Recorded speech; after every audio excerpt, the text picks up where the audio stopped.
Hello, hi guys. Welcome back to my YouTube channel Nisa Afendi. Kepada sesiapa yang baru first time dekat Nisa punya channel, Nisa nak ucapkan welcome to you guys. And kalau korang dah lama dah dekat sini, thank you so much Nisa ucapkan sebab korang sudi support daripada dulu sampai sekarang ni.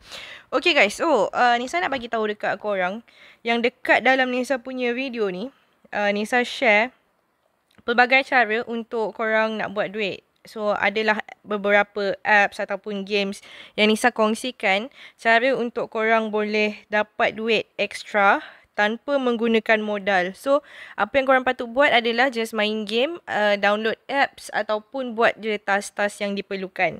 Tapi kalau kata ada apps yang memerlukan modal tu, korang tak perlu join dan tak perlu nak laburkan duit dalam apa-apa apps yang Nisa kongsikan. Okay? So, tanpa melengahkan masa, jom Nisa sharekan dekat korang next apps yang boleh bagi korang duit.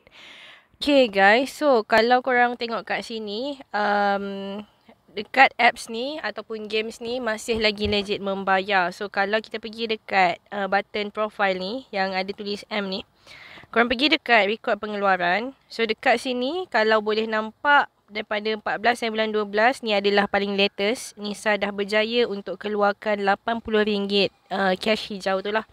So dekat bawah ada lagi RM40, RM80, RM41, RM80, RM80, RM40 dan 57 sen duit kuning. Okay. So untuk cash hijau, okay, Nisa bagi tahu kat sini ada dua withdrawal method, iaitu cash hijau dan juga coins. Cash hijau ni, korang kena kumpul lah baki-baki yang diberitahu, iaitu RM20, RM40, RM80 dan RM200. Manakala yang coins kuning ni, korang boleh withdraw sahaja. Minimum dia kalau Nisa tak silap dalam RM1 lebih kot. Dah boleh withdraw dah. So ni tak ada limit lah. Untuk nak dapatkan kuning apple ni, dia ada dua tau. So, dia ada satu kuning apple dan coins star ni. Kalau kita main games dekat sini, dia tak akan dapat duit apple. Tapi dia akan dapat star. So, daripada duit star ni, tekan kat sini. Daripada duit star ni, kita kumpul sini.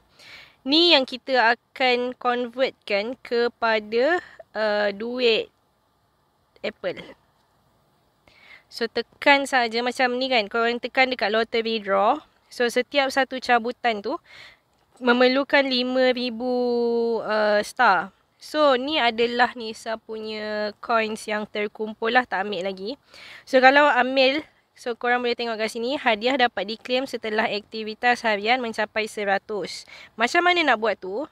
Kita kena completekan dekat sini, daily task. Korang tekan kat situ. Lepas tu korang tengoklah task-task ni sampailah korang settlekan 100 ni, and then baru boleh claim dekat duit tersebut.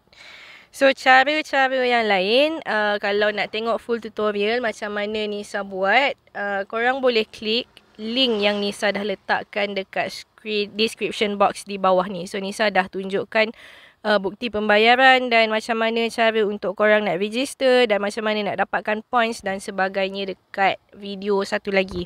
So, korang boleh refer pada video satu lagi tu, okay? So, kepada sesiapa yang berminat untuk cuba, korang boleh klik sahaja link yang Nisa dah letak dekat bawah ni. And korang boleh juga cuba games-games lain yang lebih kurang je dengan games Fruit Boom ni. So, korang boleh try and tengoklah, and nanti korang akan boleh withdraw, okay? So, itu sahaja. Thank you so much for watching. Kalau korang suka, jangan lupa untuk tekan button like, share, komen dan juga subscribe. I'll see you guys in the next one. Bye!